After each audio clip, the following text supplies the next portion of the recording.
E turma, essa aula é sobre fluxos. Então, segue o fluxo, né? O que é o fluxo? O fluxo ele é comum em diversas linguagens também, e geralmente chama for. Em todas as linguagens nós temos o comando for, que é para definir um fluxo ou um laço. Tá? São comandos que ficam sendo executados repetidas vezes até que uma determinada condição aconteça, ou enquanto uma determinada condição é satisfeita. Tá bem? Então, aqui tem a explicação do fluxo do for, né? Que é o nosso comando para criar fluxos, para criar laços. Tá bem? Então, algumas linguagens têm 2 ou 3 comandos para criar laços em for. Em Go você tem um único comando, que é o comando for. Tá? E o loop básico, o laço básico, ou fluxo básico, ele é composto por 3 parâmetros. Você tem o parâmetro de início, você tem a condição e você tem o comando que acontece depois de cada iteração ou de cada vez que esse laço acontece. Tá bem? Então aqui no nosso exemplo nós temos o for, aí o primeiro parâmetro é o i, né, que é o comando de início. Depois tem a condição. Lembra que nós vimos condição na aula passada, né, os ifs? Aqui você tem também uma condição. E depois o comando que é executado no final de cada laço, né, de cada execução ou de cada iteração. Tá bem? Então, vamos ver como que isso aqui funciona na prática, lá no nosso playground. Lembrando que para abrir o playground, você digita go.dev/play no seu navegador. Tá bem? Então, vou substituir aqui, né? Vou dar uma brincadinha aqui. Sempre identando o código. Tá? Então, vamos deixar o código bonito para que seja fácil de ser lido por outra pessoa, né? De ser interpretado. Eu tenho aqui a declaração da variável soma, atribuindo o valor 0 a essa variável soma. Tá? E aqui eu tenho a variável, eu tenho o comando for, né? Eu tenho o começo do meu laço, e aqui eu tenho o primeiro parâmetro, que é justamente o comando que é executado no início do laço todo. Esse comando é executado uma única vez antes que os comandos de dentro do laço sejam executados, tá bom? Em sequência. Então, primeiro parâmetro. Segundo parâmetro, aí eu ponho ponto e vírgula e vou para o segundo parâmetro aqui. I menor do que 10. Então, significa que esse laço ele só vai ser repetido enquanto a variável i for menor do que 10. Tá? E ponto e vírgula, o último parâmetro, i mais mais. O que significa? Que eu estou, sempre que acontece a execução desse laço, no final eu somo mais um à variável i. Então é o i mais mais. Tá? Então, na primeira vez, i é igual a 0. Tá? Na segunda vez, ele soma 1 a i. Então, i vai passar a ser igual a 1. Na terceira vez, ele vai somar mais 1 a i. Então, i era 1, passou a ser 2. 1 mais 1, 2. Na quarta vez, i era 3. No final, ele soma mais 1. I é igual a 4. E aí ele vai somando. Vai sempre acrescentando 1. Vai somando 1 a i. Tá? Por quê? Porque lembra que aqui o segundo parâmetro é a condição? Vai chegar uma hora que vai sendo acrescentado 1 a cada iteração, vai chegar uma hora que i vai ser maior do que 10. Né?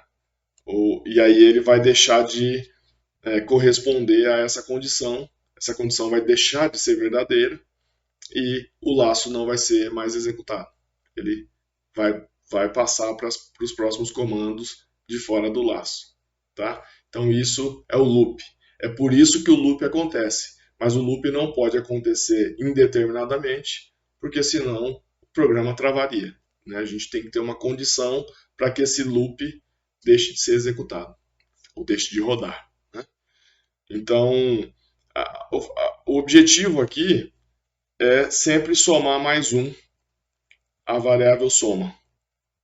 Sempre mais um a variável soma aqui. E aí no final ele vai exibir o que é o conteúdo dessa variável soma. Tá bem? Vamos rodar, ver o que acontece. Olha lá. 10. Então ele foi rodando. Enquanto o i era menor do que 10, ele foi somando. Ó. Ele foi fazendo soma igual a soma mais 1. Ele foi sempre acrescentando 1 à soma, a variável soma. Né? Quer ver uma coisa legal da gente fazer aqui? Para ver o laço rodando, eu vou fazer um fmt print ln soma. Então, toda vez que o laço for executado, a primeira coisa que eu vou fazer é exibir o conteúdo aqui da variável soma. Tá vendo? Primeira vez rodou, exibiu soma, nessa vez soma era 0. A segunda vez rodou de novo, dessa vez soma era 1. Foi indo até que soma virou 10 aqui no final. Né? Chegou uma hora que a variável i não era mais menor do que 10, era igual a 10 provavelmente, né? E aí ele saiu do laço. Tá bem? Então é isso, você tem uma condição aqui que ela deve ser satisfeita para que os comandos desse laço continuem sendo executados, tá bem? Vamos fazer aqui o contrário, né? Vamos fazer uma contagem regressiva, vamos ver como que fica. Então, ao invés do i começar com 0, eu vou começar ele com 20, tá? E aí, qual a condição? Eu quero que esse laço, esses comandos que estão dentro desse loop, eles somente sejam executados se i for maior do que 0. Enquanto i for maior que 0, executa isso. E o comando final aqui, eu vou fazer i menos menos. Então, toda vez que ele rodar o laço, o loop, ele vai no final executar i menos menos. I menos menos significa que eu estou subtraindo 1 da variável i. Cada vez eu tiro 1 da variável i. Tá bem? Então, começa em 20, só é executado enquanto i maior que 0. Então, conforme eu vou tirando 1 de i, vai chegar uma hora que i vai ser igual a 0 e ele vai parar de executar. Rodei. Olha aqui, ó. Exibiu 20, depois exibiu 19, por aí foi, até exibiu 1, terminou. Tá bem? Então, essa é a sintaxe para você criar laços. Isso é usado o tempo todo. Né? Durante o desenvolvimento dos módulos, a gente vai vendo exemplos práticos de todos os locais onde for é executado. Vocês vão ver que é muito usado. Tá? E, continuando aqui o for, eu posso ter casos em que eu não tenho nem o comando inicial e nem o comando final. Tá? Eu posso simplesmente não passar estes parâmetros. O for continua funcionando da mesma forma. Tá? Seria esse exemplo aqui. Ó. Vamos colocar aqui no nosso playground para a gente ver isso na prática. Tá? Opa, tentar o código aqui para ficar bonito, sempre. Então, eu estou declarando uma variável chamada soma, atribuindo o valor 0 a ela, e vou fazer o for. Tá vendo? Eu estou omitindo, não estou passando o primeiro comando, o primeiro parâmetro, que é o comando inicial, e também não estou passando o último parâmetro, que é o comando final. Tá? Eu simplesmente estou passando o parâmetro, o único parâmetro obrigatório do for é a condição. Então eu quero que o laço, que o loop, seja executado, se repita, enquanto soma é menor do que 10. Tá? E aí, soma começa em 0, cada vez ele vai repetir esse comando aqui. Ó. Soma é igual a soma mais 1. Estou acrescentando 1 à variável soma, ao valor de soma. Tá? soma igual a soma mais 1. E no final vou exibir o valor, vou exibir soma aqui na tela.